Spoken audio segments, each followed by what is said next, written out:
स्वागत करतो. थँक्यू. सुरुवातीला स्टेज व्यासपीठावरील मान्यवरांचं आणि समोर उपस्थित असलेल्या सगळ्या वाचकांचं मनापासून स्वागत करतो. आणि सुरुवातीला आपण समीर गायकवाड यांचा सत्कार करायचा आहे. नितीन वैद्य सरांना मी विनंती करतो की त्यांचं स्वागत आणि सत्कार करावं.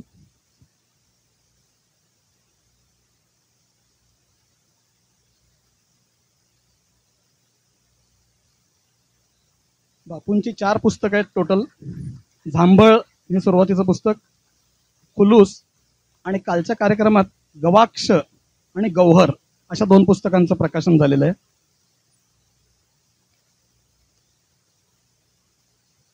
ही सभा विशेष सभा असल्यामुळं या सभेमध्ये रसिका तुळजापूरकर काव्य वाचन करणार आहे आणि संदीप जाधव सर कथा वाचन करणार आहेत.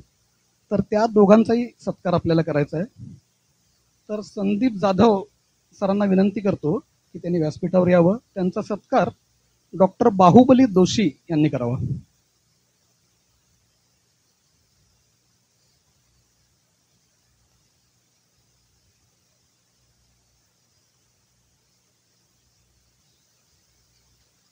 संदीप जाधव सरांची भास्करानंदी नावाची नाट्यसंस्था आहे.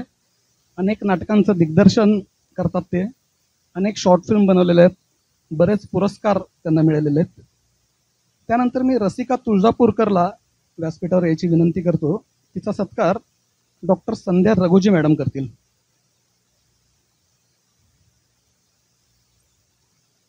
रसिका कवितांचे कार्यक्रम करते. अक्षय रसिक नावाची तिची संस्था आहे. पावसाळी कविता, कुसुमाग्रजांच्या कविता असे अनेक कार्यक्रम तिचे गाजलेले आहेत.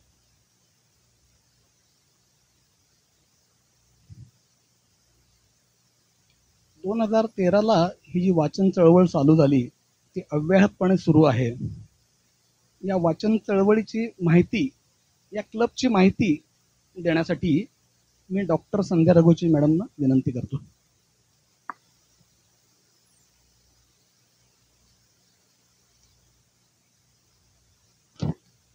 नमस्कार आणि शुभ संध्याकाळ. खरं तर या क्लबची माहिती इथे उपस्थित सर्वांनाच आहे. काहीच थोडे नवीन चेहरे पण दिसत आहेत.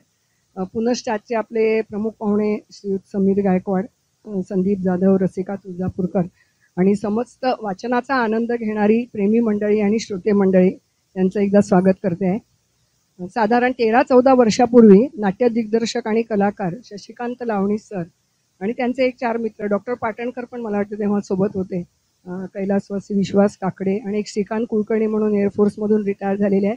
या 5-6 मित्रांनी फक्त आपापल्या किंवा एकमेकांच्या घरी बसून एखादं वाचलेलं पुस्तक त्याची माहिती सांगूया, चर्चा करूया अशा रूपाने ती सुरू झाली.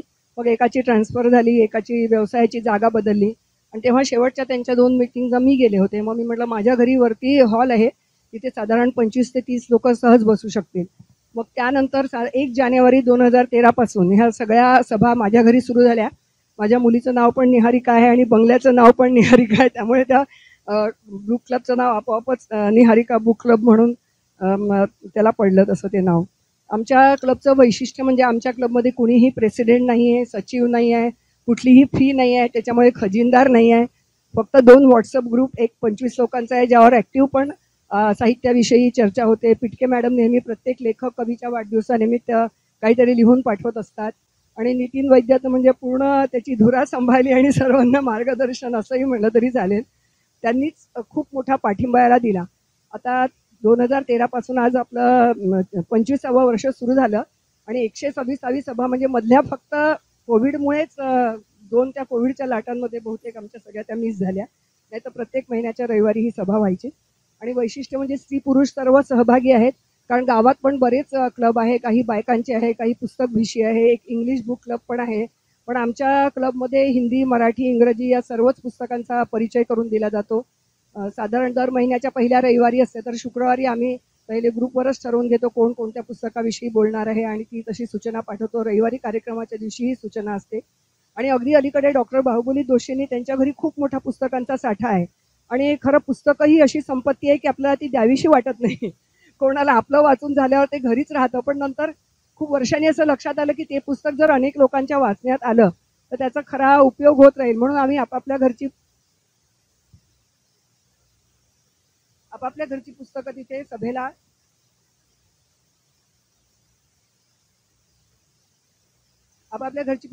आणून ठेवतो. आणि कुठलंही काही रजिस्टर नसतं, कोणी कोणतं पुस्तक नेलं आहे याची काही नोंद नसते. ज्याला जेव्हा वेळ आहे ते पुस्तक घेऊन जायचं आणि पुढच्या सभेला ते वापस आणून द्यायचं, जेणेकरून ते जास्तीत जास्त लोकांच्या वाचनामध्ये येईल. पुस्तक परिचयाचा उद्देश असा होता की एका व्यक्तीने साधारण डिटेलमध्ये सविस्तरमध्ये त्या पुस्तकाचं वर्णन सांगावं. नितीन वैद्य सरांनी तर खूप छान परिपाठ दिलाय. अगदी ते लेखकाचं नाव, प्रकाशन संस्था, पुस्तक म्हणजे काय म्हणते पेजेसची संख्या सर्व त्यांना पाठ असतं अगदी. आणि बऱ्याचशा कादंबऱ्यात तर खूप पात्र पण असतात त्यांची. आणि त्यांनी जे कोविडच्या काळात सभा बंद होत्या आणि तरी मग ते फेसबुकवर आणि ब्लॉग्सवर लिहित राहिले आणि त्याच्यातून त्यांचा वाचन प्रसंग हे पुस्तक पण प्रसिद्ध झालं. म्हणजे वाचता वाचता लेखक होण्याची प्रक्रिया या क्लबमध्येच घडली. मग त्याशिवाय कधी शांता शेळके यांच्या गद्य आणि पद्य याच्यावरचं वाचन एकदा लावणी सरांनी सगळ्यांना स्क्रिप्ट वगैरे छान लिहून दिल्या होत्या. हिंदी दिनाच्या निमित्त एकदा हिंदी कवितांचं वाचन असं झालं. वसंत बापटांचा पण वसंतोत्सव असा झाला. एकदा फादर्स डे निमित्त आम्ही बाप लेखी ज्या लेखिका पण म्हणजे साहित्यिक मुली आहेत त्यांनी आपल्या वडिलांविषयी काही पुस्तकं लिहिली आहे, त्या पुस्तकांमधल्या काही लेखांचं अभिवाचन केलं. शिवाय एकदा मदर्स डेला फक्त स्त्री लेखिकांनी स्त्रियांवरती लिहिलेली पुस्तकं यावरचं एक अभिवाचन झालं. असं साहित्यासंबंधी थोडीशी विविधता आमच्या क्लबच्या कार्यक्रमामध्ये आणण्याचा प्रयत्न करतो.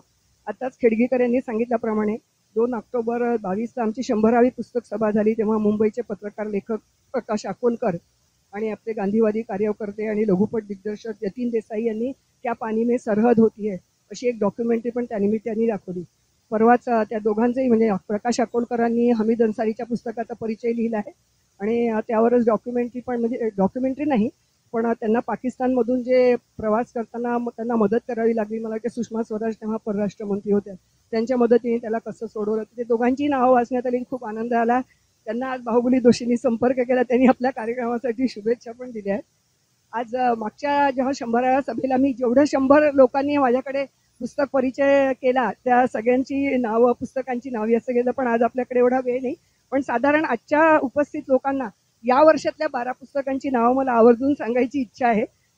जानेवारीच्या सुरुवातीलाच आपला नितीन वैद्य यांनी जांभळ्या कथासंग्रहाचा आणि निर्मला पाटील यांचं आत्मचरित्र अशा 2 पुस्तकांचा परिचय केला होता आणि मला वाटतं फेब्रुवारीमध्येच लोकमंगल पुरस्कार जाहीर झाले.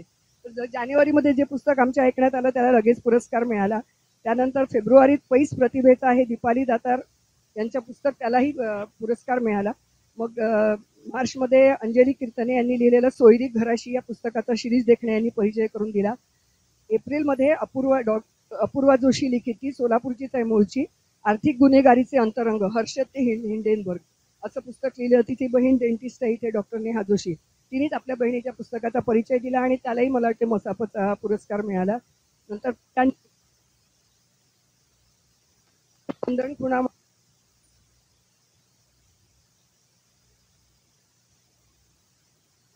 असं एक पुस्तक आहे आणि त्या पुस्तकावर आधारित पुण्यामध्ये काही लोकांसोबत ते त्याचं अभिवाचनाचे कार्यक्रमही करतात. तो बहिर्जी होता.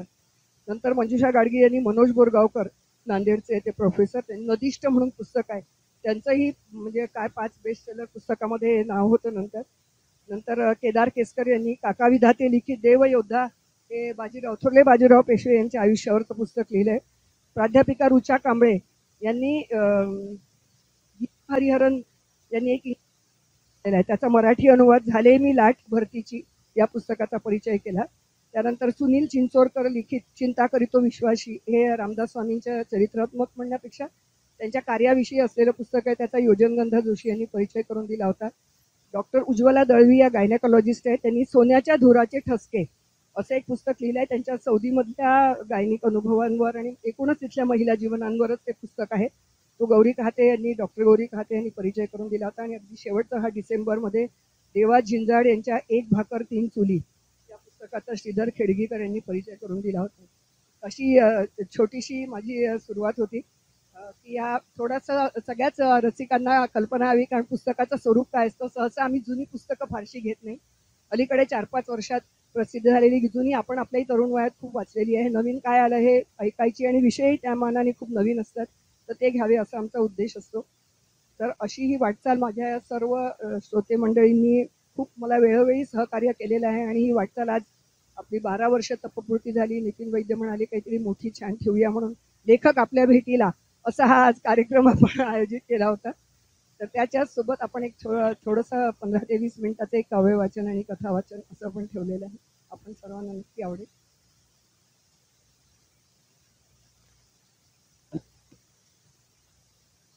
सर, सांगण्यास आनंद होतो की संध्या रघुजी मॅडम जरी उपस्थित नसतील म्हणजे परगावी जरी असल्या तरी सभा ही होतेच, वेळेवर होते. यासाठी एकदा जोरदार टाळ्या झाल्या पाहिजेत असं मला वाटतंय.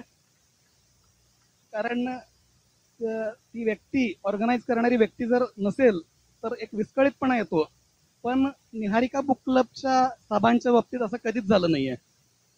मॅडम जरी नसल्या तरी मॅडम सांगून जायच्या की मी नसले तरी सगळं मी घरी सांगून ठेवलेलं आहे. तर ती सभा वेळच्या वेळेला होणार, तिथं बोर्ड लागेल, रिया बोर्ड लिहिणार आणि सगळं कार्यक्रम संपल्यानंतर सगळ्यांना चहा मिळेल. सगळी व्यवस्था मॅडम उपस्थित नसल्या तरी करायच्या.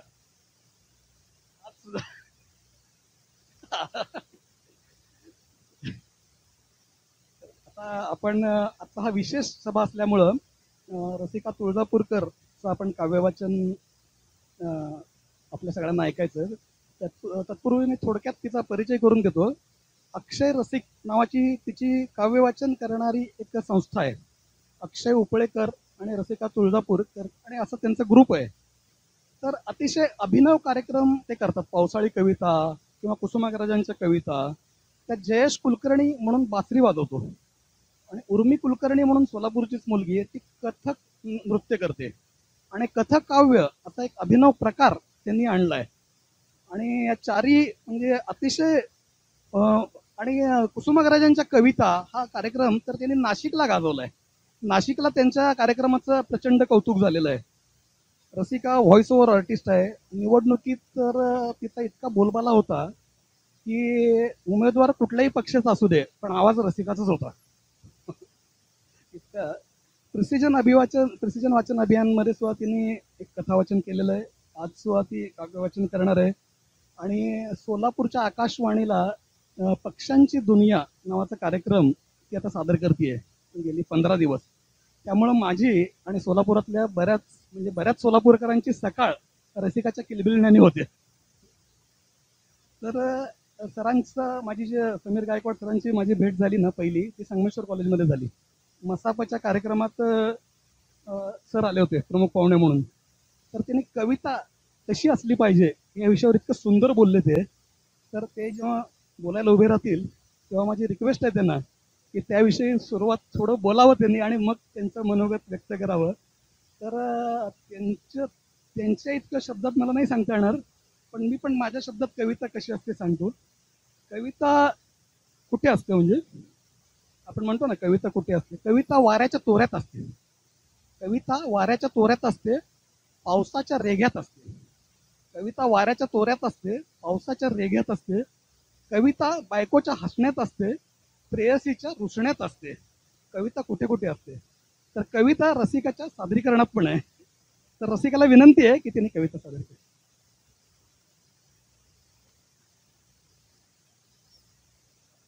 रसिका,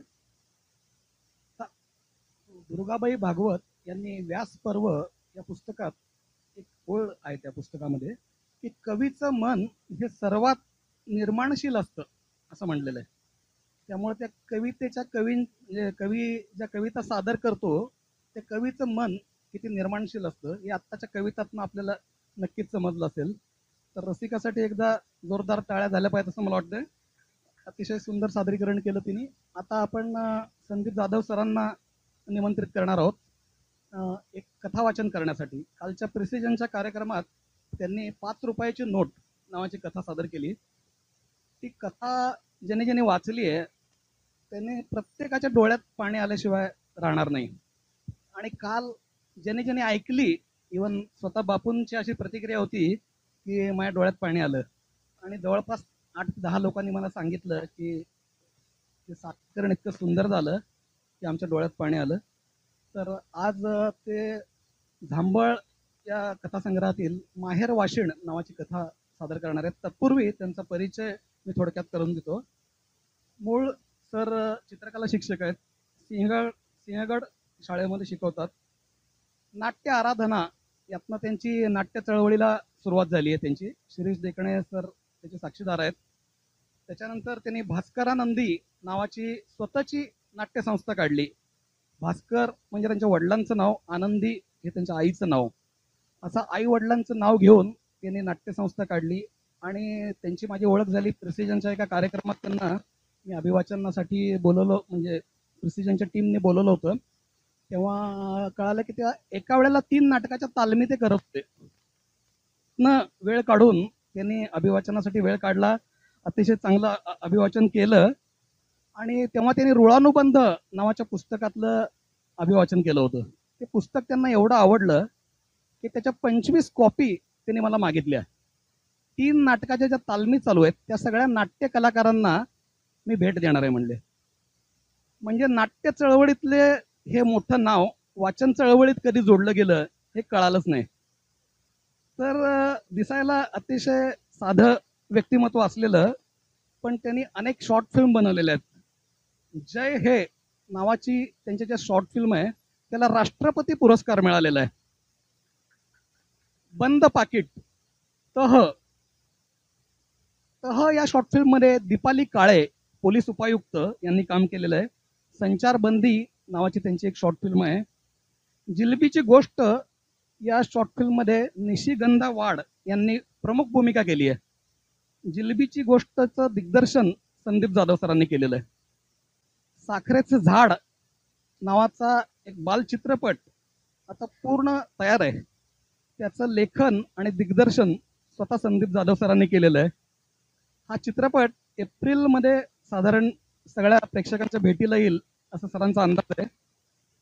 तर अशा मोठ्या व्यक्तिमत्वाला संदीप जाधव सरांना मी विनंती करतो की त्यांनी कथावचन सादर करावं.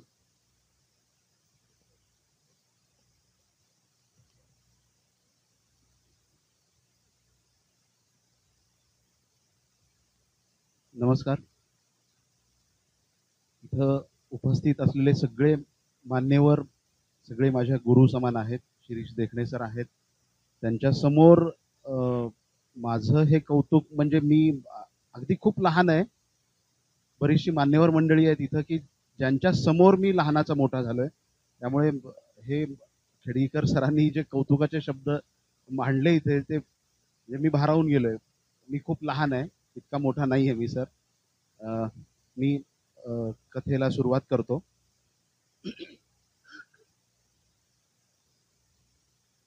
माहेर वाशिण. कालचीच गोष्ट आहे. चिलारीच्या माळावर असणाऱ्या बायडाबाईच्या खोपटात 2 दिवसांपासून लगबग चालली होती. बायडाबाईंची म्हैस व्यायला झाली होती. म्हातारी बायडाबाई सदानकदा तिच्या पुढ्यात तर जाऊन बसायची, नाहीतर तिच्या बाजूला बसून तिच्या पाठीवरून हात फिरवत राहायची. नातू बन्सीधर तिची लगबग आपल्या डोळ्यात साठवत तिच्या उठबशीत बारीक सारीक मदत करायचा. साठीच्या घरातली बायडाबाई दशरथ पाटलाची दुसरी बायको होती. दशरथ पाटील म्हणजे रोमनाळ गडी. त्याचं सारंच काम असं आडमाप होतं. संसार देखील त्यानं बाबळीच्या वाकड्या फाट्यासारखाच केला होता. त्याची पहिली बायको सावित्री अत्यंत देखणी, नाकी डोळी नीटस आणि खानदानी कुळातली सावित्री दशरथ पाटलाला एकदम शोभून दिसायची. डोईवर पदर, कुरळ्या केसांची, कपाळावर महिरप, मासोळी भुवयांच्या मधोमध लालबुंद रुपयाच्या आकाराचं कुंकू तिला खूप शोभून दिसायचं. चाफेकळी नाकाखालची, पांढऱ्या शुभ्र मोत्यासारख्या दातांना झाकणारी नाजूक लाल चुटूक जीवणी तिच्या चेहऱ्याला खुलून दिसायची. बुटक्या चणीची सावित्री अंगापिंडाने देखील नाजूक होती. अंजिरी रंगाची बुट्टीदार इरकल साडीचोळी घालून तिची कामाची लगबग चालू असली की घमेल्यासारख्या तोंडाचा दशरथ पाटील तिला डोळे भरून बघत राहायचा. मात्र काही वेळानं त्याच्या मस्तकात एक तिडीक यायची आणि तो बोटं पिरगळून मुठी आवळत बसत राहायचा. त्याला कारणही तसंच होतं. लग्नाला 4 वर्ष उलटून गेली तरी सावित्रीची कूस उजवली नव्हती. घरात तान्ह्या बाळाचा आवाज घुमला नव्हता. रांगणारी सानुली पावलं सारवलेल्या अंगणात उमटली नव्हती. त्यामुळे दशरथ पाटील सदा तुरमुकलेल्या तोंडानं बसून असायचा. त्याचं 60 एकराचं शेत, त्यातलं 40 एकर बागायती आणि चिलारीच्या माळावर बाकीचं 20 एकर जिरायती रान होतं. जिरायती जमीन त्यानं खंडानं कसायला दिली होती. बागायती जमिनीत मात्र तो स्वतः राबायचा. काळ्या भोर रंगाचा दशरथ पाटील रंगेल नव्हता, पण कमालीचा रगील होता.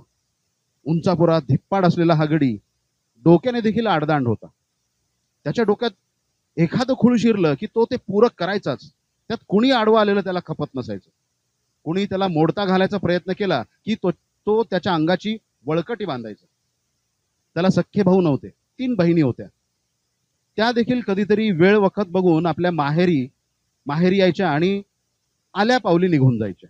कारण दशरथचा स्वभाव घडीत तोळा घडीत मासा असा होता. दशरथ पाटलाला मात्र कोणाची फिकीर नसे. तो त्याच्या भावकीला देखील मोजत नसे. तो त्याच्या मर्जीचा खरा मालक होता. एकदा तो कुळवाड्याच्या लोकांबरोबर तालुक्याच्या गावाला गेला. तिथं कामासाठी मुक्कामाला राहिला. बाकीचे सारे निळायची सांज होईस तो गावाकडे परतले. हा बहाद्दर मात्र 2 दिवसांनी आला आणि येताना बायडाबाईला संगत घेऊन आला. त्याला अशा नवाड्या बाईसोबत बघून गाव भोचक होऊन बघत राहिलं, पण पुन्हा मायच्या बहाद्दरानं त्याला प्रश्न विचारायची हिंमत केली नाही. आपला नवरा कोण्या परक्या बाईसोबत गावाकडे परतलाय ही बातमी सावित्रीच्या कानात तापलेलं शिसं ओतून गेली. तिच्या सर्वांगाची लाही झाली. झेंडू फुटावा तशी लालेलाल होऊन ती पाटलाच्या चौसोपी वाड्याच्या मधोमध पदर खोचून तणतणत उभी राहिली. पाटलाच्या वाड्याभोवती माणसं घुटमळू लागली, पण तिथं थांबायची हिंमत कोणाचीच होत नव्हती. सांज झाली तरी दशरथ पाटील घरी आला नाही. तशी सावित्री कावरी बावरी झाली आणि तिचं सारं अवसान गळून पडलं. रातकिड किरकिरायला लागले. पुनवेचा चांदवा आभाळभर झाला. त्याला मोठं खोल गरगरीत खळं पडलं. गाव झोपी गेला. पारावरच्या पिंपळानं डुलकी घेतली. देवळातल्या पाकोळ्या झोपी गेल्या आणि कळसाभोवती घुमणारे पारवे कोपऱ्या खोपऱ्यात जाऊन माना वेळावून बसले. वाड्याची दारं उघडी टाकून सावित्री माझघरातून उंबरट्यावर नजर लावून बसली होती. इतक्यात कुत्र्यांचा केकाटण्याचा आवाज मोठा झाला आणि दारासमोर बैलगाडी लावून दशरथ पाटील झुलतच घरात शिरला. सावित्रीशी एक चकार शब्द न बोलता तो खाटेवर जाऊन पडला आणि पडल्या पडल्या सूर धरून घोरायला लागला. त्याचं घोरणं ऐकून सावित्रीच्या अश्रूंचा बांध फुटला आणि तोंडात पदराचा बोळा कोंबून ती मुकाट रडू लागली. दशरथ पाटलानं बायडाबाईला गावात आणून वाड्यावर न्यायच्या ऐवजी तिला थेट चिलारीच्या माळावर असणाऱ्या वस्तीवर नेऊन ठेवलं होतं. त्यामुळं सावित्रीची सवत येऊनही ती गावाऐवजी शेतात गेली. आता ही सोयरीक लग्नाची की बिगर लग्नाची हे पुसायची हिंमत देखील कोणाची नव्हती. अगदी सावित्रीची सुद्धा नव्हती. नाही म्हणायला तिनं टपाल टाकून आपला भाऊ माहेरावरून बोलावून घेतला. मात्र त्याने बहिणीला 4 शब्द ऐकवले. तुझी कूच न उजवल्यामुळे दाजी असं वागत असतील असं तो सुनावून गेला. माहेरकडून पाठीवर हात नाही आला तर सासूर वाशिनीची ताकद निम्म्यानं कमी होते. सावित्रीचंही तसंच झालं. दशरथ पाटील सावित्री बरोबर वाईट वागत होता अशातली बाब नव्हती. मात्र बायडाबाईचं नाव काढलं की त्याच्या कपाळावरच्या शिऱ्या उडत. ऐन उन्हाळ्यात गावात आलेल्या बायडाबाईला आता 3 महिने उलटून गेले होते. तरी तिला गावची वेस दशरथ पाटलाने माहीत होऊ दिली नव्हती. तिचीही या बाबतीत काहीच तक्रार नव्हती. पाखरं भुर्र उडावीत तसं दिनमानाचा कापूर उडत गेला आणि पावसाळा लागल्यावर असा काही पाऊस कोसळायला लागला की गावातून कुणाचं पाऊल घराबाहेर पडेन असं झालं. एकदम मुसळधार पाऊस. सगळ्या रानोमाळ चिखलाची रबडी झालेली आणि मोक्याच्या वाटेवर गुडघावर खड्डे तयार झाले. त्यामुळे कुणी घराबाहेर येईना झालं. त्यांना गावाकडे येता येईना. साराच खोळंबा झाला. मात्र या पावसानं एक काम झालं. दशरथ पाटील लई दिवसानंतर घरात सलग राहिला आणि यातून जे आधी साधलं नव्हतं ते आता कांडक्यात मोकळं झालं. महिनाभरात सावित्रीला उलट्या होऊ लागल्या. त्या सरशी गोड बातमीने पाटलाचं काळीज आभाळा एवढं झालं आणि गाव अचंबा करू लागलं. सावित्रीचं पाय भारी झालं याचा साऱ्यांनाच आनंद झाला. मात्र त्याचबरोबर आता बायडाबाईचं काय होणार असा प्रश्न ज्याच्या त्याच्या मनात उभा राहिला.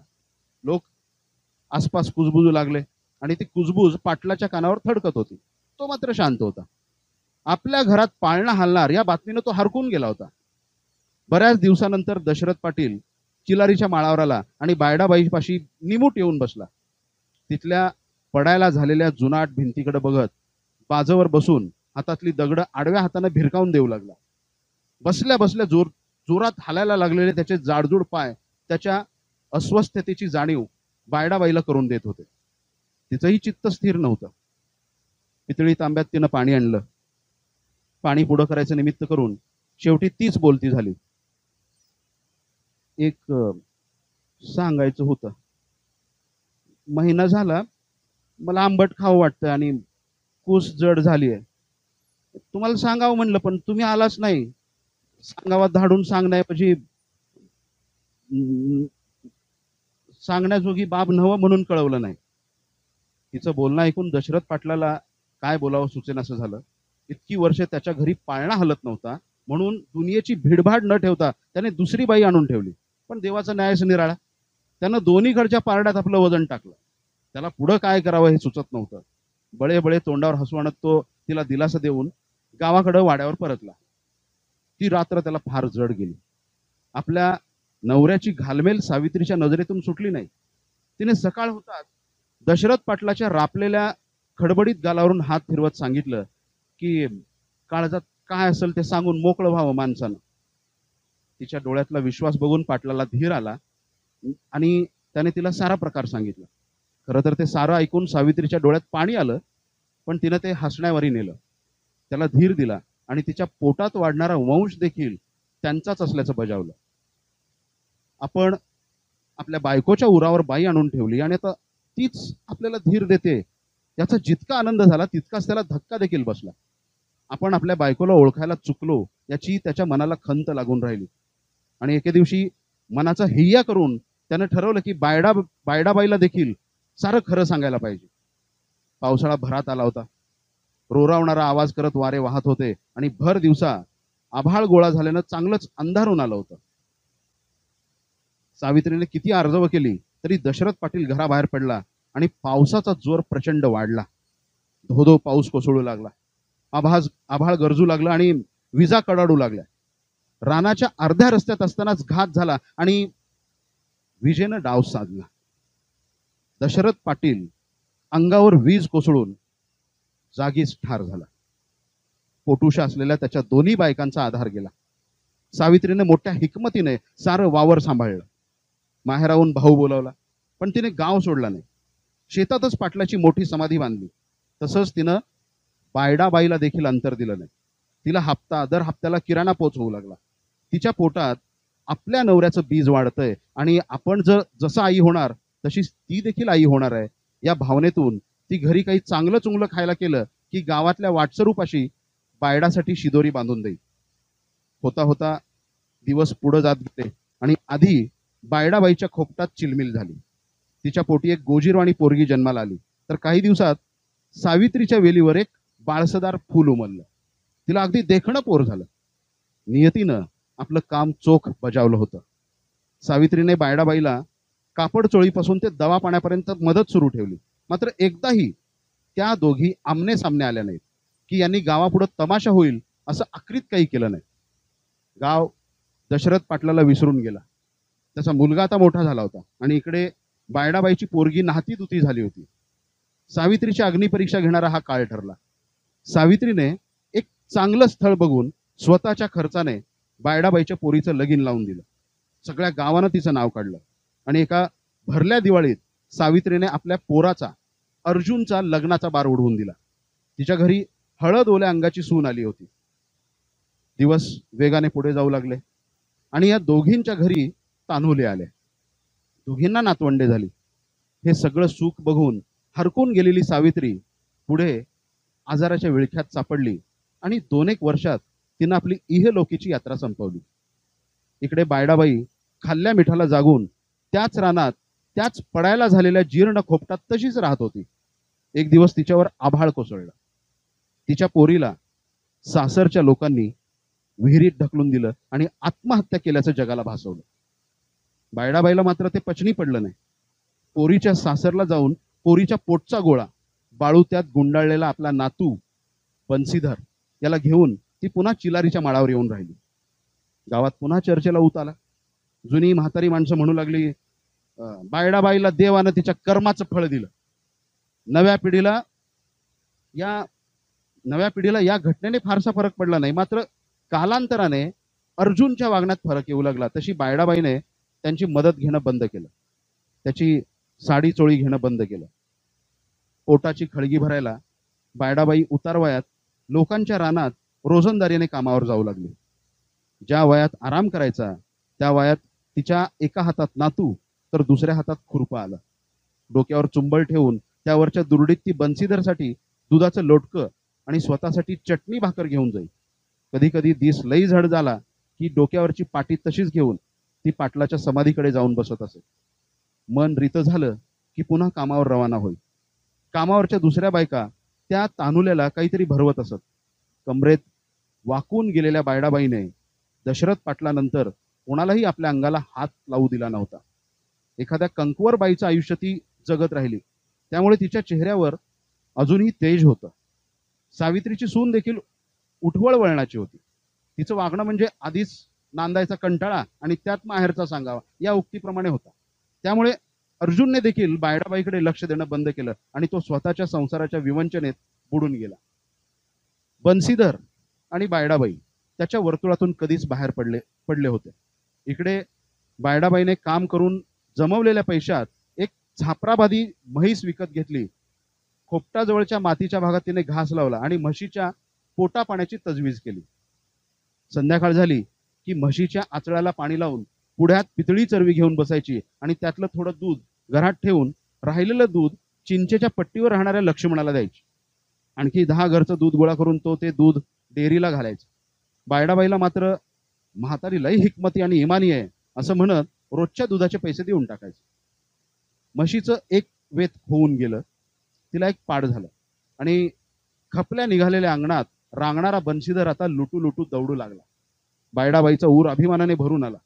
तिने पोराच्या शाळेची चौकशी सुरू केली. त्याचा खर्च किती अंदाज घेतला आणि तिने त्याला तालुक्याच्या ठिकाणी मोठ्या शाळेत घालायचं ठरवलं. गावात जाऊन सोसायटीचं कर्ज मिळतं का बघितलं, मात्र तिच्या नावावर वितभर जमीन देखील नसल्यानं तिला कर्ज मिळू शकलं नाही. आणि तिच्या म्हशीचं दूध ज्या ठिकाणी जायचं तिथल्या दूध संघाकडून तिला कर्ज देण्यासाठी 2 जामीनदार तिला पायपीट करूनही मिळाले नाही. शेवटी तिने सावकारी कर्ज उचललं आणि बन्सीधरच्या शिक्षणाची तजवीज केली. तिची म्हैस पुन्हा गाभण राहिली. तेव्हा तिच्या आनंदाला पारावर उरला नाही. आधीचे वासरू आणि आत्ताचे वासरू मोठे झाले तर आपल्याकडे 3 म्हशी होतील आणि आपण आधीचं कर्ज फेडून काही रक्कम गाठीशी बांधून राहिलेले दिवस सुखात काढू अशी तिनं स्वप्न रंगवली. बन्सीधर मोठा झाल्यावर त्याचा आपल्याला मोठा सहारा होईल आणि आपला वृद्धापकाळ बरा जाईल असं तिला वाटू लागलं. पण आपल्याला अजून खूप मोठा पल्ला गाठायचा आहे याचं तिला भान होतं. कधी कधी एखाद्या बेचैन रात्री ती एकटीच जागी होऊन बसायची. पाटलाची आठवण तिच्या डोळ्यात गंगा यमुना घेऊन येईल. न पाहिलेल्या सावित्रीचे ऋण आठवून तिला आणखी भरून यायचं आणि मग आपला अस्वस्थपणा दूर करण्यासाठी ती म्हशीजवळ जाऊन बसायची. गोठ्यातल्या आवाजाने ती ओळखायची की म्हैस काय करते आणि काय नाही हे देखील ती पळभरात ओळखायची. काल सुद्धा तसंच चाललं होतं. तिने कामावर खाडा केला होता आणि म्हैस कधीही मोकळी होऊ शकते याचा तिला अंदाज आल्याने ती सारखी तिच्याजवळ एरझाऱ्या मारत होती. सांज तुळशीच्या वृंदावनात हळूच उतरली तेव्हा म्हैस उकिडवी झाली आणि कणू लागली. तशी ती घाबरली आणि शेजारच्या वस्तीवरून 2-3 बोलावून घेऊन आली. त्यातल्या जाणत्या माणसाने तिचा अंदाज घेतला आणि मोठा उसासा घेऊन त्यानं बायडाबाईला सांगितलं की वासरू आडवय, म्हैस राहायची नाही, डॉक्टर बोलवावं लागल, नाही तर हिला बैलगाडीत घालून जनावरच्या दवाखान्यात न्यावं लागल. त्याचं बोलणं ऐकून बायडाबाईच्या पायाखालची माती सरकली. तिने बसल्या जागी बसकण मारली आणि तिच्या डोळ्यातून पाणी वाहू लागलं. पांडुरंगा, तुझ्या दाराला लागली काठी असं पुटपुटू लागली. तिचा बुचडा सुटला. पांढरे केस सैरबहिर झाले. तिच्या छातीचा भाता जोरात हलू लागला. जमलेल्या लोकांना म्हशीऐवजी तिचीच काळजी वाटू लागली. लहानगा बन्सीधर कावराबावरा झाला. आपल्या आजीला रडताना त्यानं कधी पाहिलं नव्हतं. तो ओक्साबोक्षी रडू लागला. तसं तिथल्या गलक्याने आजूबाजूची आणखी माणसं गोळा झाली. कुणी काय मदत करता येते का याची चर्चा सुरू झाली. पण म्हैस पार हातघाईल आली होती आणि तिला वेणा सुरू झाल्या. वार बाहेर पडू लागली तशी ती जीवाच्या आकांताने ओरडू लागली. तिचं ओरडणं ऐकून बायडाबाई भानावर आली आणि माझी माय ग तू जरा धीरानं घे ग बाई ए असं तिच्या पाठीवरून हात फिरवत फिरवत रडवेल्या आवाजात ती असं काहीसं बोलून स्वतःच्या दुःखाचा भार हलका करण्याचा प्रयत्न करू लागली. म्हशीने पाय रगडले, एक मोठा झटका दिला आणि डोळे पांढरे करून मोठा हंबरडा पडून सर्व शक्तीनिशे तिने आतला गर्भ बाहेर ढकलला. तिने जोरात हालचाल केली आणि पुढच्याच क्षणाला तिचे श्वास मंदावले. शरीर ढिलं झालं आणि तिच्या जबड्यातून फेस वाहू लागला. तशी बायडाबाईने धीर सोडला आणि ती धाय मोकलून रडू लागली. जमलेल्या लोकांनी वासरू ओढून बाहेर काढलं तर देवाने इथंही पाणी फिरवलं होतं. ते पाड जन्मतःच मृत होतं.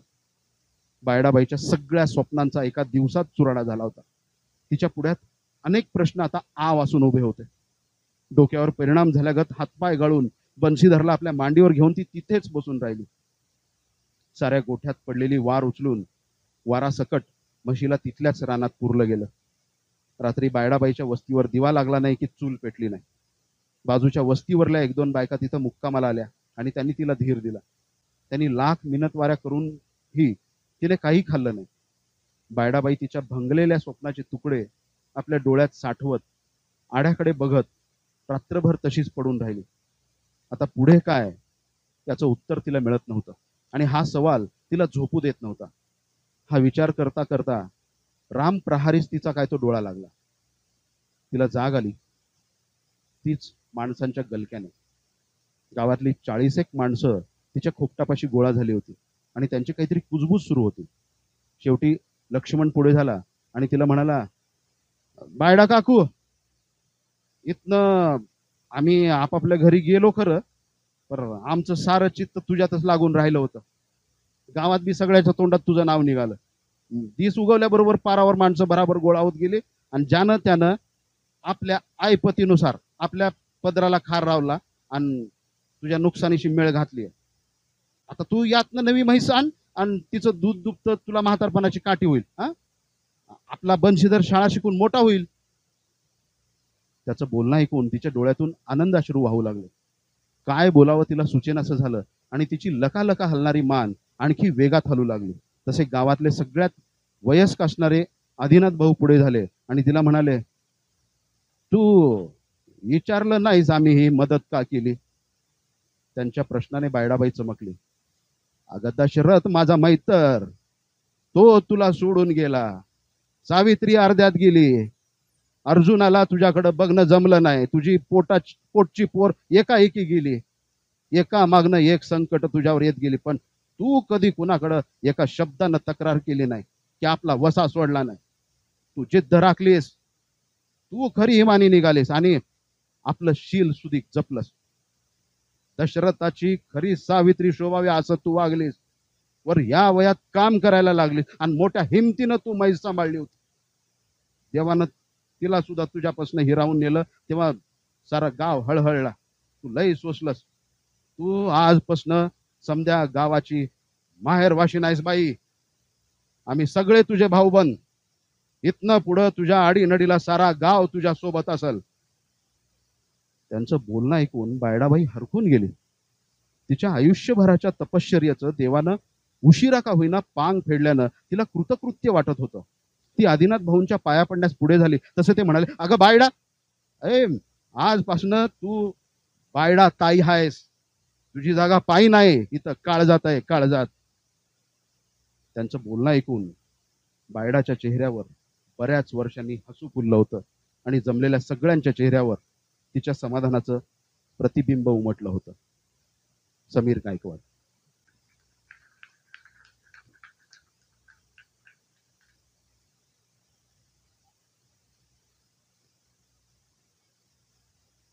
धन्यवाद. थोडं भानावर यायलाच वेळ लागला. पूर्ण सभागृह निशब्द झालंय कारण बापूंचे शब्द आणि संदीप जाधवांचं सरांचं सादरीकरण यामुळे पूर्ण आपण सगळेजण शिवारात गेलो की काय असं मला वाटतंय. तर या सगळ्या कथा आहेत त्या स्टोरी टेलवर आल्या पाहिजेत असं मला वाटतंय सर. या निमित्ताने मी विनंती करतो खरं. आणि आता समीर बापू गायकवाड यांचं मनोगत की त्यांचा माझा लेखन प्रवास ते मांडणार आहेत. तत्पूर्वी म्हणजे त्यांची ओळख करून द्यायची खरं तर काही गरज नाही आहे, पण एक सभेचा प्रघात असतो. एक थोडक्यात माहिती सरांची व्हावी तुम्हाला म्हणून सांगतोय, आणि त्यानंतर सर आपलं मनोगत व्यक्त करतील. त्यांचं पूर्ण नाव समीर रावसाहेब गायकवाड, पण सगळेजण त्यांना बापू म्हणजे सगळेजण बापू म्हणून ओळखतात त्यांना. उत्तर सोलापूर तालुक्यातील कोंडी हे त्यांचं मूळ गाव आहे. MA मराठीत त्यांनी शिवाजी विद्यापीठातून प्रथम क्रमांकाने उत्तीर्ण झालेत. सेटनेट मध्ये प्रावीण्य मिळवूनही प्राध्यापकी पेशा न करता ते शेती आणि व्यवसाय असं करतायत.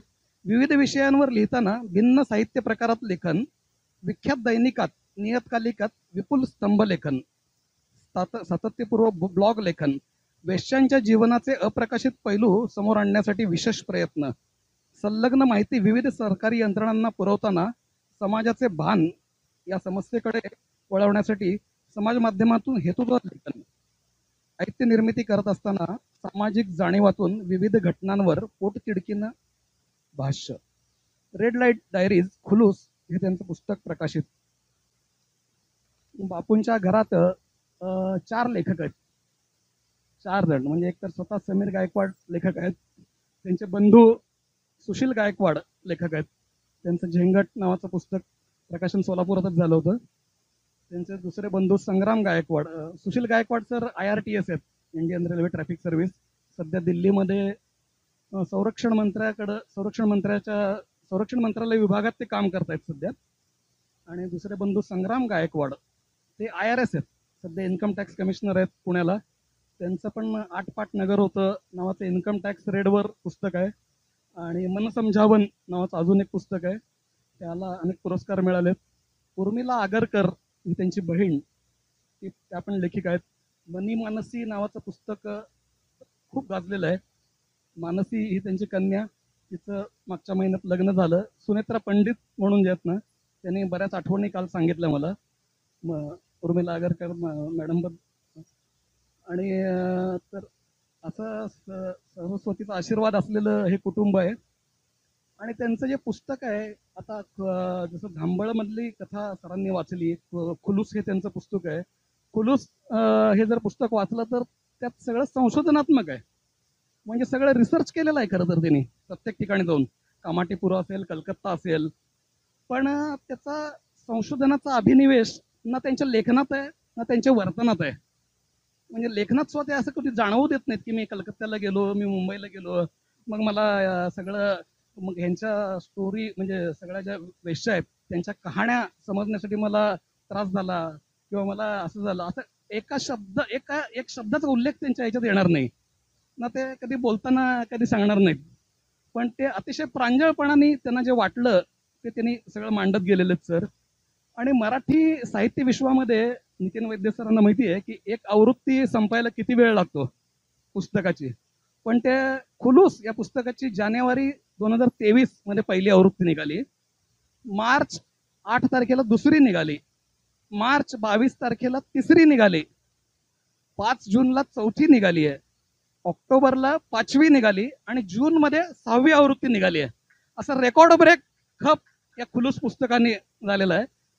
जांभळ, खुलूस आणि कालच्या प्रिसिजनच्या कार्यक्रमात गवाक्ष आणि गौहर. गौहर हे खुलूसच्या सिरीजमध्ये सर 4 पुस्तकं लिहिणार आहेत, त्यातलं हे दुसरं आहे. 5 पुस्तकं लिहिणार आहेत, त्यातलं हे दुसरं आहे. आणि गवाक्ष हा लोकसत्ताला एक त्यांचे लेखमाला सदर चालायचं, वर्षभर ते सदर चाललं. त्याचा लेखांचा संग्रह आहे, ते ग्रामीण जीवनावर आहे. तो अतिशय सरांचा तो म्हणजे सगळ्यात लाडकं पुस्तक कुठलं म्हटलं तर ते गवाक्ष असं सर सांगतात. आणि मातीतलं लेखन असून सुद्धा त्या आभाळापर्यंत पोहोचलंय असं मला वाटतंय. कारण आपण माती हा शब्द मराठीमध्ये 2 अर्थाने वापरतो मला वाटतं. म्हणजे शेतातली माती आणि हा मातीत गेलाय बरं का माणूस असंही म्हणतो आपण.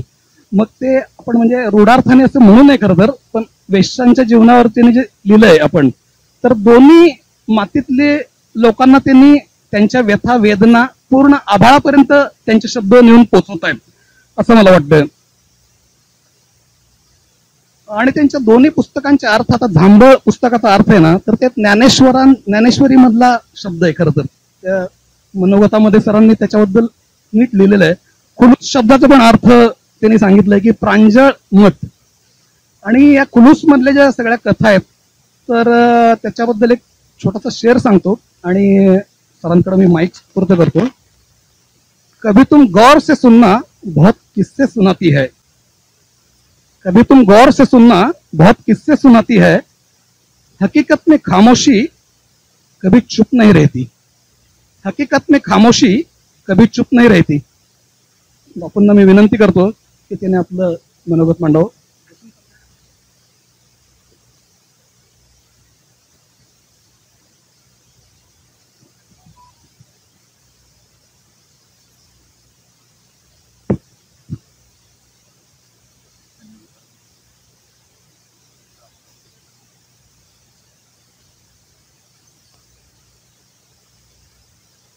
निहारिका बुक क्लबच्या 126व्या कार्यक्रमात आज मला इथे बोलवलेलं आहे. त्यासाठी बुक क्लबचे सर्व सदस्य आणि संचालक यांचे मी मनपूर्वक आधी आभार मानतो. 125 आजपर्यंत कार्यक्रम झालेत, म्हणजे 12 वर्ष एक तप, ही तपस्या, वाचन तपस्या या सर्व लोकांनी चालू ठेवलेली आहे. सोलापूरच्यासाठी ही खूप मोठी आणि महत्त्वाची गोष्ट म्हणायला हवी, कारण आपल्या शहराचा लौकिक जो आहे तो मी काल जसं सांगितलं की बाहेरचे लोक सोलापूरचं वर्णन कसं करतात की एक वृक्ष, कामगार वस्ती जास्त असलेलं आणि निराशाजनक, उदासीन, बकाल असं शहर असं म्हटलं जातं. त्या शहरामध्ये साहित्यिक, सांस्कृतिक असं मोलाचं आणि महत्त्वाचं घडत नाही असं सातत्याने एक प्रकारे बोललं जातं. प्रामुख्याने पुणे, मुंबई किंवा नाशिक या भागातले जे साहित्यिक किंवा साहित्यिक वर्तुळ जेव्हा आपल्याविषयी चर्चा करतात तेव्हा हा शेरा नक्की ऐकवला जातो. तो काही अंशी खरा पण आहे, पण काही अंशी खोटा याच्यासाठी आहे की आपण जे करतो त्याची माहिती खूपशा लोकांना नसते. की सोलापूरमध्ये इतकं काही होत आहे. मी जेव्हा फेसबुकवरती या संदर्भात लिहिलं तर मला अनेकांनी फोन केले किंवा मेसेजेस केले की हे आम्हाला माहितीच नाही. काही ठिकाणी काहीच होत नाही पण त्याचा खूप गवगाव होतो. आपल्याकडे खूप होतं पण आपण सांगत नाही. आपली ही सोलापूरची खासियत आहे. तर मी सर्वप्रथम आधी सर्वांचे आभार मानतो. मला आज इथं बोलवलं त्याबद्दल मी मुख्यतः माझी दोन प्रकारची पुस्तकं आहेत. एक म्हणजे ते ग्रामीण भागातल्या कथा आणि ग्रामीण भागातल्या लेखक, जे की माझ्या लहानपणीचं आणि माझ्या किशोर वयातल्या, त्याचबरोबर माझ्या तरुणपणामध्ये मी ज्या परिसरात वाढलो, मोठा झालो, त्या भागातल्या जडणघडणीचा आणि त्याच्यावरचा माझ्यावर असलेला प्रभाव, त्याचबरोबर मी ज्या साहित्यिकांचं वाचन केलेलं त्यांचाही माझ्यावर असलेला प्रभाव, यातून ते अक्षरबद्ध झाले. आणि रेड लाईट डायरीज जे आहे ते मी काल पण सांगितलं, मी माझ्या पुस्तकामध्ये लिहिलं की हा एका मुलीच्या शोधात केलेला प्रवास होता. आणि हा प्रवास असा आहे की वेगवेगळ्या ठिकाणी जसं जात गेलो तसं असं लक्षात येत गेलं की हे एक मोठं कृष्णविवर आहे. त्याच्यात तुम्ही कितीही खोल जावा, हाताला काही लागत नाही आणि त्यातून काही बाहेर येतही नाही. यात बाहेर कुणी आलं तरी समाज त्याला परत आत ढकलतो. ही यातली सर्वात मोठी दुःखद गोष्ट. मग सरांनी सांगितलं की तुम्ही थोडंसं कवितेवरती बोला, तर मी जास्त काही कवितेवर बोलणार नाही कारण आज माझ्या याच्यावरती सांगायचं मला. पण काल जेव्हा मी बोललो किंवा पुस्तक जिथं जिथं पुस्तकाच्यासाठी बोलायला जातो तेव्हा एक अनुभव नक्की येतो. सुरेश भटांची ओळी मी ऐकवतो. मी एकटाच त्या रात्री तेवत होतो, मी एकटाच त्या रात्री तेवत होतो, मी विझलो तेव्हा सारे आकाश विझले.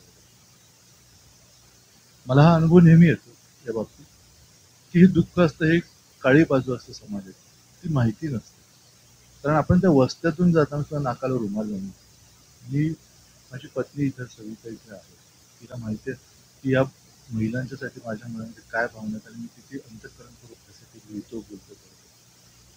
आणि त्यामुळे मी ते पाहतो. ती सुद्धा मला बऱ्याच वेळ विचारतो की या बायकांबद्दल समाजामध्ये इतकी घृणा, तिरस्कार, आपल्या मनामध्ये ते रुजलेलं आहे. ते एका रात्रीत असं नष्ट होणार. जोपर्यंत समाजामध्ये दोन लिंग भाव आहेत, वासना आहे, विकार आहे, शरीर ज्याची गरज आहे, तोपर्यंत हा व्यवसाय कधीही बंद होणार. ते समाजातला सर्वात प्राचीन व्यवसाय असं याला म्हणतात. म्हणजे अनादी काळापासून हे चालत आहे.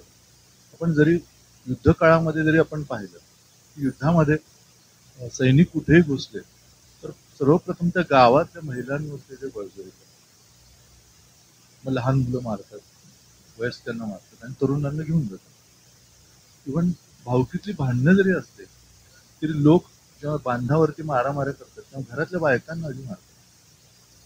शिव्या देताना सुद्धा सर्वात आधी आईवर शिवी देतात. काही जरी झालं तरी ते सर्वात आधी आईवर बहिणीवर येतात. हे कशासाठी होतं? कारण स्त्री ही जितकी भोगाची वस्तू आहे तितकीच प्रत्येकासाठी अस्मितेची खूण आहे. त्यामुळे एखाद्याला आईवरून बहिणीवरून जेव्हा शिवी दिली जाते तेव्हा तो माणूस तळतळून उठतो, परंतु त्याच वेळेस तो माणूस दुसऱ्या एखाद्या स्त्रीबद्दल वाईट भावनेने बोलतो. हा प्रचंड विरोधाभास आपल्या सगळ्यांमध्ये आहे आणि तो आपण नाकारू शकत नाही. रेड लाईट डायरीज खुलूस हे लिहिताना जवळपास 30 वर्षांमध्ये त्याच्यामध्ये सगळ्या गोष्टी असतात. या सर्व कथा लिहिताना त्या भागातल्या त्या परिसरातल्या बायका आपल्या समोर येत जातात. त्यांच्या नोंदी त्याच्यामध्ये आहेत. प्रत्येक बाईचं एक वेगळं वैशिष्ट्य आहे. तिच्या शारीरिक गरजा आणि तिच्यावरती झालेले अन्याय सर्व त्याच्यामध्ये तपशीलवार आले. त्यातल्या प्रत्येक स्त्रीची कथा वेगळी आहे, परंतु त्यातही जर कुणी विचारलं की मध्ये सर्वात जास्त मनाला क्लेश देणारी गोष्ट कुठली आहे तर असं सांगू शकत नाही. पण काल मला एक जणांनी कार्यक्रम संपल्यानंतर सांगितलं, काल इथं आलेल्या पळवण सरांबरोबर ते आलेले होते, त्यांनी सांगितलं की त्याच्यात एक आमिनाची गोष्ट आहे की गुलबर्गाच्या शेजारी खेड्यात होती, नंतर तिचं गुलबर्गमध्ये विकलेलं होतं. तर तिची कोठेवाली जी होती मालकी ती अत्यंत जालिम अशी बाई, म्हणजे ती सक्त पहाऱ्यामध्ये ठेवायची. एका बंदिस्त घरामध्ये 4x8 4 कंपार्टमेंट तिथे होतं आणि केजेस ज्याला आपण ब्लॉक्स म्हणतो. ब्लॉकमध्ये काही बायका त्यांनी भिंतीत ठेवलेलं, म्हणजे त्या भिंतीवर नॉक केले तर आत प्लायवूड होतं, म्हणजे सरकवलं जायचं, त्याच्यातून ते बायका बाहेर यायचे. त्याला 2 छिद्र असायची, त्याच्यातून जी काय हवा लागेल ती, म्हणजे रेड जेव्हा पडायचे तेव्हा ते ब्लॉकमध्ये त्या बायका ठेवल्या आणि ते कधी कधी 8 तास 6 तास सुद्धा आत राहायचे. म्हणजे घुसमटून मेल्या तरी ते काही त्याच्याशी हे नव्हतं. तर तिथं ज्या बायको होत्या त्याच्यामध्ये आमिना होती. आमिनाचं वय साधारण 23-24 आणि तिला तिच्या सख्या मामाने म्हणजे त्या आर्थिक गरजा वगैरे होत्या. तिच्या कुटुंबामध्ये बरेच लोक होते. फसवणूक तिच्या हातून पण झाली होती आणि तिलाही कोणीतरी फसवत होतं. असं सर्व तिचा मामला होता आणि तिला त्यांनी तिथं आणून सोडलेलं होतं. तर ती बाई जी होती तिची मालकी, ती काय करायची, ती आत कुणी कस्टमर आलं तर ते आधी त्या माणसाकडून पैसे घ्यायचे आणि मग आत पाठवायचे. त्या मुलींच्या किंवा बायकांच्या हातात ते पैसे पडू द्यायचे.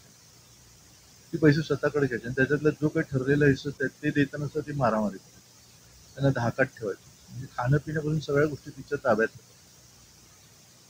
तर त्या दरम्यान गुटखा अजूनही कर्नाटकात घेतला जातो, गुलबर्ग कर्नाटकात जाते. आपल्याकडे जरी बंदी झालेली असली तर त्या काळामध्ये गुटखा सगळीकडे देशभरामध्ये होता आणि तिच्याकडे 2-3 पोरं गुटखा खाल्लेली यायची, म्हणजे तिथं चुंकून जायचे.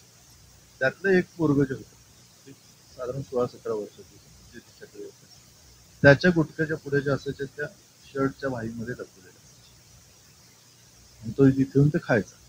ते शर्ट बिन शर्टाचे खिसे, तो बिन खिशाचे शर्ट घालून यायचा. तिने त्याला ते विचारलं हे असं कशासाठी काय, तर ते सांगितलं की माझ्याही मालकाला गुटखे खाल्लेले आवडत नाही, मी लपवून ठेवतो आणि त्याच्या परस्पर खातो, त्यामुळे मला ती सवयच लागली. पण त्या मुलाच्या त्या गोष्टीने तिच्या डोक्यामध्ये उजेड काढला. भयंकर प्रकार. ती काय करायची, तिच्याकडे आत येणाऱ्या माणसांना सांगायची की तुम्ही पुढच्या वेळेस आले की निम्मेच पैसे द्या, निम्मे मला. तर तिथे दिलेले निम्मे पैसे तिच्या गुटख्याच्या पुढीत ठेवायचे रिकाम्या वेळेला आणि ती पुढे तिच्या अंतर्भागात ती लपून ठेवायची. कारण तिची मालकीण इतकी कजाग होती की ती कपडे उतरवून सुद्धा झळाझळती, इतकी भयंकर मारहाण करायची. तिला जर संशय आला की एखाद्या बाईने पैसे गुपचूप ठेवलेले आहेत, तिच्यासह सामान अस्ताव्यस्त करायचे, तिचे कपडे काढून मारायचे, पण ती सोडत नसायची. पण हिने जी युक्ती शोधली होती तिचा उत्तर तिच्या पशी नव्हतं. अशा प्रकारे 3, 3.5, 4 वर्ष गेली. तिने बरेच पैसे साठवले आणि जवळपास एक 16-17 वर्षांपूर्वी म्हणजे 2007 सालची तिला एके दिवशी त्रास होऊ लागला. त्या अंगावर ॲलर्जी सारखे रॅशेस होते आणि भयंकर रक्तस्राव तिला होऊ लागला. ती घाबरली. आधी ती वस्तीतल्या डॉक्टरांकडे गेली. त्यांनी तिला तपासलं आणि सांगितलं की काहीतरी वेगळंच आहे, तुला मोठ्या हॉस्पिटलमध्ये जायला. ती तिथल्या सरकारी हॉस्पिटलमध्ये गेली. डॉक्टरांनी तपासलं आणि सांगितलं की हे वेगळा प्रकार आहे, तुम्ही काय करता आणि काय व्यवसाय करता सर्व नीट सांगितलं. तिने सर्व सांगितलं, पण तिने ती गोष्ट सांगितली नाही. मग डॉक्टरांनी सांगितलं की आपण काही तपासण्या कराव्या लागतील, तुझं काही स्पेशल चेकिंग करावं लागेल. आणि तिच्या तपासण्या केल्या तर तिच्या योनी भागामध्ये गुटख्याच्या पुढे बारीक कणाच्या गाठी झाल्या आणि डॉक्टरांनी तिला कॅन्सरच्या टेस्ट सांगितल्या. त्या टेस्ट केल्या. अर्थात तिला ह्याच्यातलं काहीच कळत नव्हतं आणि तिला 3rd स्टेजमध्ये कॅन्सर झालं. तिला जेव्हा कळालं की आपल्याला कॅन्सर झालं ती उन्मळून पडली आणि तिचं जे दुःख होतं ते दुःख समजून घेणारं तिथे एकच बाई होती. त्या बाईने तिला साथ दिली आणि तिचं सर्व आजारपण सर्व निसटलं, पण त्याच्यात तिचा मृत्यू झाला. मग तिचं शव न्यायला जे कोणी आलं नाही तेव्हा तिने जेव्हा सर्व गोष्टी सांगितल्या त्या तिच्या मालकीनीला कळल्या. मग त्या बाईला थोडीशी शरम वाटली आणि तिने त्यानंतर तिचा जो काही कुंकण खाण होतं त्या एकाही बाईने तिने त्यानंतर मारहाण केली नाही, झाडाला. एखाद्या बाईची सवय मोडण्यासाठी एखाद्याचा जीव जावा लागतो आणि समाजाला त्याचं काहीच नसतं. इव्हन काल मुमताजची गोष्ट आपण वाचलेली. मुमताज कामाटे पुरत राहायची. तिच्या नवऱ्यानेच म्हणजे तिचा जो दलाल होता तो तिचा नवराच होता.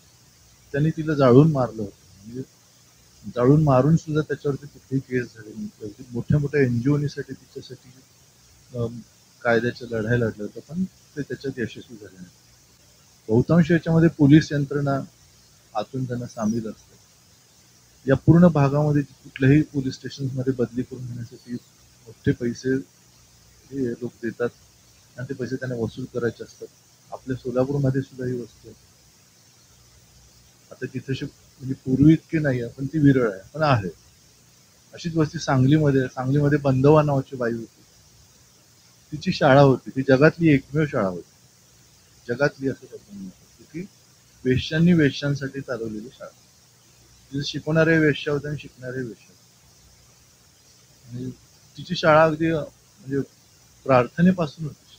त्याच्यात राष्ट्रगीत होतं, घंटा होती, वर्ग होता, फळा होता आणि तिथं अभ्यासक्रम म्हणजे काय तर आकडेमोड, आकड्यांची ओळख. त्या बायकांना बँकेत गेले तर व्यवहार कळावेत, एसटी स्टँडवर गेले तर बोर्ड वाचता यावेत, रेल्वे स्टेशनवर गेले तर प्लॅटफॉर्म कळावेत. म्हणजे की जगण्यासाठीच्या ज्या गोष्टी आहेत ती तिच्या शाळेत शिकवलेल्या. 1.5 तासाची तिची शाळा होती. तिच्या शाळेची लोकप्रियता आजूबाजूलाही कळाली आणि बाकीच्या भागातले सुद्धा वेश्या तिच्यापाशी आहे. तिथल्या लोकांनी महापालिकेत आणि पोलिसात तक्रार केली की या बाईला आधी इथून हाकलून काढ. जसं शिवाजी हे दुसऱ्यांच्या घरी जन्मावेत असं वाटतं ना, तसं ही घाण कुणालाही आपल्याला नको. बोलायला सांगायला सर्वांना छान वाटतं, मला सुद्धा बरं वाटतं, पण प्रत्यक्षात याच्या जवळ कुणी जा. खुलूस मध्ये जे लिहिलेलं की हे सच्चेपण आहे ह्या बायकांचं. पण मला बऱ्याच जण असंही विचारतात की हे सर्वच बायका चांगल्या कशा, त्यात एकही बाई वाईट कशी काय या दोन्ही पुस्तकांमध्ये. गौहर हे दुसऱ्या पुस्तकाचं नाव. गौहर हा एक उर्दू शब्द. गौहर म्हणजे असे मोती समुद्राच्या तळ्यापासून की जे कधीही फिके पडत नाही. तशा बायका त्यांचं उजळपण जे आहे ते कधी फिकं पडणार म्हणजे अगदी सच्च्या बायका. म्हणजे कोविड काळामध्ये ज्या बायकांनी लढा दिला, एक यमुनाबाई नावाच्या बाईची गोष्ट त्याच्यामध्ये आहे गौहरमध्ये. ती आणि तिची बहीण कोविडच्या काळामध्ये त्यांना गावी जायचं होतं. तिच्या मालकीने त्यांना जाऊ दिलं, पण तिने त्या उलट त्यांना नदीकाठच्या एका राजपूत इसमाला विकलं. त्या माणसाने त्या बाईला तेव्हा खायला प्यायलाही नव्हतं. कोविड काळात कुणाचीच व्यवस्था नव्हती, तिची कोण दाद घेणार. तर त्यांनी एक रखवालदार त्याच्या शेतात होता. तर तिला नदीमध्ये जाऊन जीव द्यायचा होता, पण एक रणडीने जर गंगेत जीव दिला तर गंगा अपवित्र होईल आपला जीव देऊ देऊ, पण ती जेव्हा मेली तेव्हा तिचं प्रेत त्याच गंगेत, म्हणजे तिला जिवंतपणे जाऊ दिलं नाही, पण तिचा मृतदेह मात्र त्याच नदीत. मी त्या कथेत असं लिहिलेलं की त्या स्टोरीमध्ये की ती मेली तेव्हा तिचे डोळे सताड उघडे होते आणि त्या डोळ्यामध्ये गंगा वाहत होती. त्या गंगेला एक प्रश्न पडला होता की माझी पोर अशी कशी वाहत आली, तिला जिवंत असताना मी केवळ माझ्या कुशीत का घेऊ शकतो, हा तिचा प्रश्न होता त्या गंगेत. हा प्रश्न आपल्याला कुणालाच ऐकू येतो, पण त्या कथांमधल्या त्या गोष्टींमध्ये सगळ्या बायका आपल्याला अगदी झडझडून जागा करतात की ह्या सर्व बायकांचे दोष काय. असं मी असं मुळीच दावा करत नाही की हे सर्व बायका ना हेतुता किंवा जबरदस्तीने आणले. जवळपास सर्व सरकारी जे अहवाल आहेत याच्यावरती ज्या काही तपासण्या केलेल्या किंवा ज्यांनी याच्यावरती पाहणी केलेली आहे त्यांचे सुद्धा अहवाल असं सांगतात की 80% बायका ज्या आहेत त्या धाक दपटशेने, जबरदस्तीने किंवा फसवणूक झाल्यामुळे किंवा वेगवेगळ्या आमिष दाखवून इथं आलेल्या आहेत. 20% ज्या आहेत की त्या इच्छेने आहेत. त्या इच्छेने ज्या आहेत त्या पण कशासाठी, पैसे कमवतात. ज्यांच्या घरी अर्थार्जनाची कुठलीच सोय नाही त्या बायका आहेत, त्यांची गरज भागवण्यासाठी त्या ती इथं आलेल्या आहेत. याच्यात बरेच वेळा असंही घडतं की यांना समाज किती चांगल्या पद्धतीने सामावून घेतो हे खूप महत्वाचं. एक इराणी सिनेमा होता द सेल्समन नावाचा, जो ऑस्करमध्ये काही वर्षांपूर्वी नॉमिनेट झाला होता आणि त्याला बेस्ट फॉरेन कॅटेगरीचं अवॉर्ड सुद्धा दिलं. प्रख्यात इराणी दिग्दर्शकांचा सिनेमा होता. तर त्याची कथा अशी होती की त्यांच्यावर पुस्तक घ्यावं अशी विनंती करतो. नमस्कार.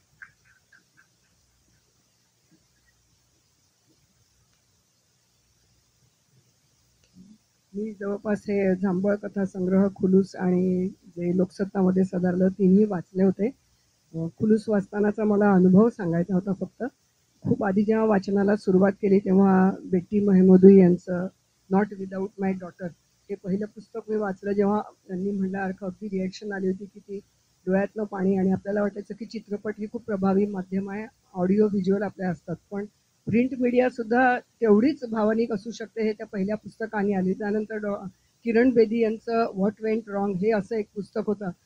ते सुद्धा म्हणजे काही चॅप्टर झाल्यावर अक्षरशः ब्रेक घ्यावा लागला, एवढं आपल्याला ते वाचणं असह्य झालेलं होतं आणि अर्थात सगळ्या सत्य घटना होत्या.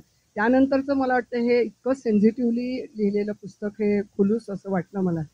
आणि कथा कितीही विविध पद्धतीच्या असल्या तरी गायकवाडांनी त्या शेवटच्या 4 शब्दात त्याची समरी इतकी छान लिहिलेली आहे की त्या प्रत्येक बाईचं वैशिष्ट्य काय आहे, मला ते तेवढं त्या 4 समरीने त्यांचं लेखन सामर्थ्य आपल्या लक्षात येतं. दुसरं एक रसिकासाठी पण सांगायचं होतं, कवितेविषयी ती खूप भरभरून बोलली.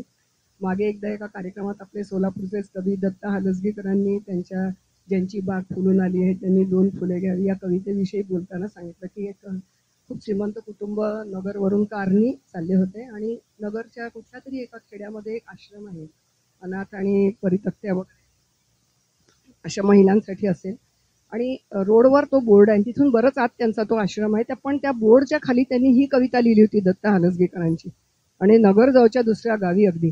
तर त्या लोकांनी ती कविता पाहून कार थांबवली आणि त्यांची वाट दुसरीकडे होती तरी त्या आश्रमाकडे गेले आणि आश्रम पाहून प्रभावित होऊन त्यांनी त्यांना खूप देणगी दिली. म्हणजे कवितेची ताकद किती आहे ते त्यांनी आपल्याला सांगितलं. पण 2च अनुभव मला सांगायचे होते. मी बाहुबली दोषींना विनंती करते त्यांनी बोट ऑफ सांगितलं.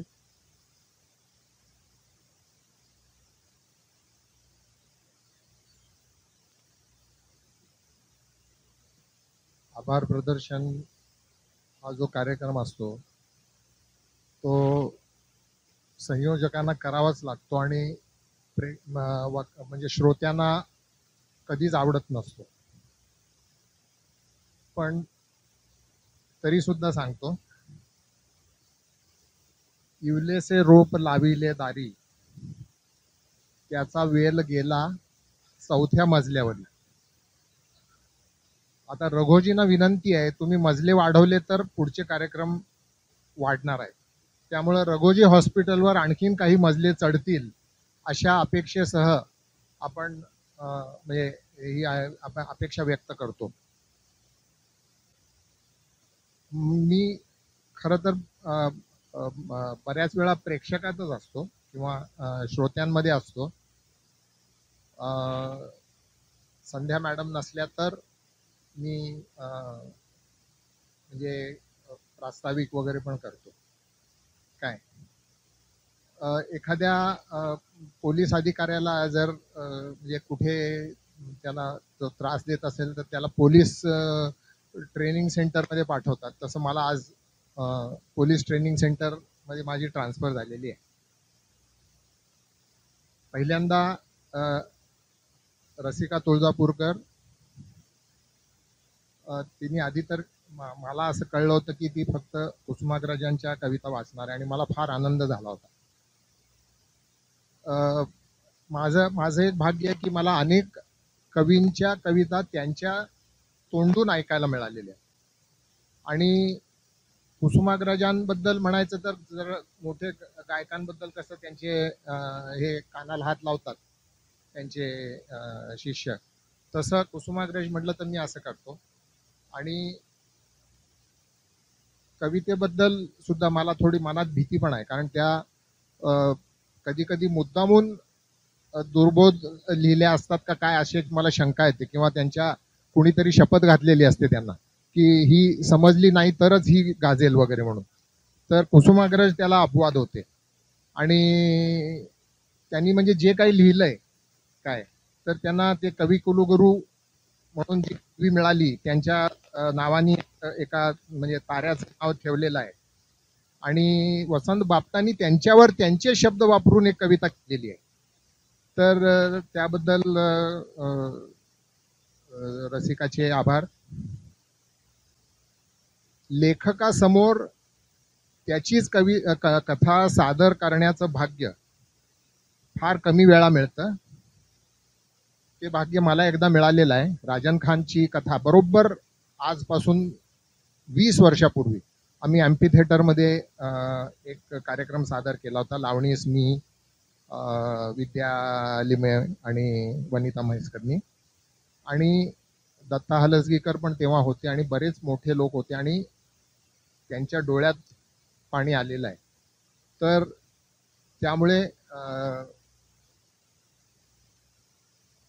म्हणजे संदीपचे आभार आणि अभिनंदन याकरता की समीर गायकवाडांचीच कथा त्यांच्या समोर सादर करण्याचं भाग्य म्हणजे नशीबवान आहे. आता समीर गायकवाड तर काल पण त्यांचा एक कार्यक्रम होता. आता तुम्हाला सगळ्यांना माहिती आहे की तिरुपतीला 2 प्रकारचं दर्शन असतं.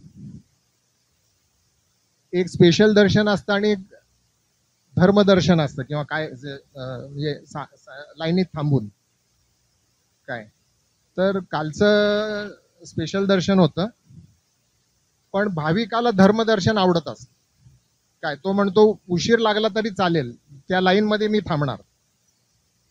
तर समीरजी, आजचं हे धर्मदर्शन आहे.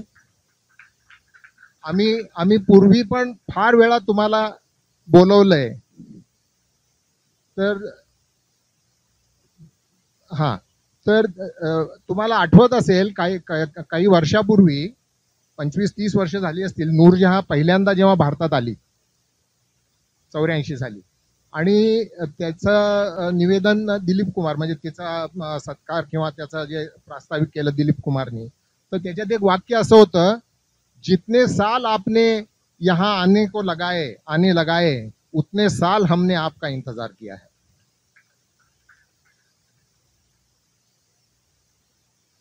मग तुमच्या कथेमध्ये याचा उल्लेख होता, म्हणजे की जगातला सगळ्यात मोठा सूड म्हणजे काय, तर एखाद्या व्यक्तीचा सूड म्हणजे त्याच्या पत्नीचा अपमान किंवा हे करणे. तर त्या तुमच्या त्या म्हणजे याच्यातला उल्लेख तुम्ही कथा लिहिल्यात त्या सगळे वाचणार, पण आपला दांभिकपणा इतका आहे, आपण प्यासाचं कौतुक केलं पण एखादी घटस्फोटीत मुलगी म्हणजे स्त्री आपण लग्नासाठी पहिला प्रेफरन्स आपण देत नाही.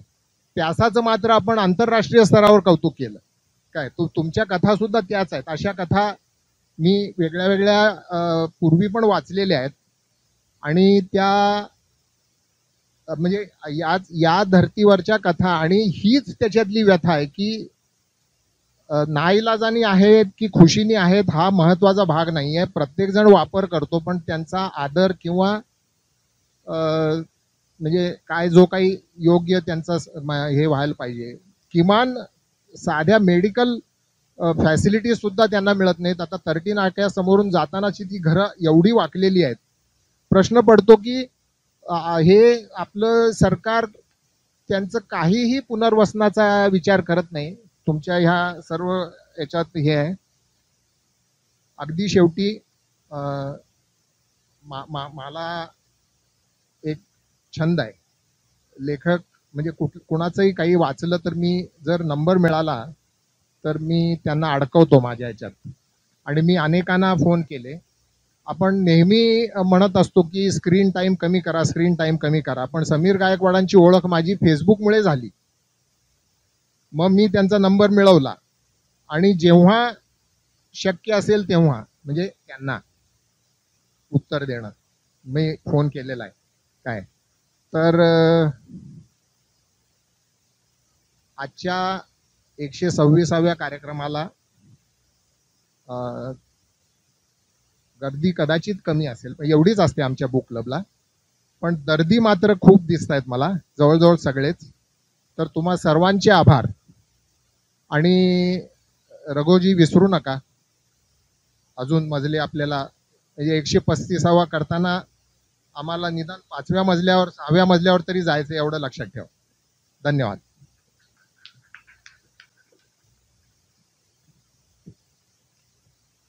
एक आव्हान फक्त आपण करणार होतो ते सरांनी केलंच आहे. बाहेर एक बुक स्टॉल आहे, तिथे सर्व सवलतीच्या दरात ही पुस्तकं उपलब्ध आहे. एक मी रजिस्टरही बाहेर ठेवते आहे, ज्यात आज झालेल्या 125 पुस्तकांचा रिव्ह्यू आहे. आणि शेवट ज्यांना ह्या बुक क्लबला जॉईन व्हायचं आहे त्यांनी शेवटच्या पानावर आपलं नाव आणि फोन नंबर लिहावा. मी पुन्हा सगळ्यांचे खूप खूप आभार.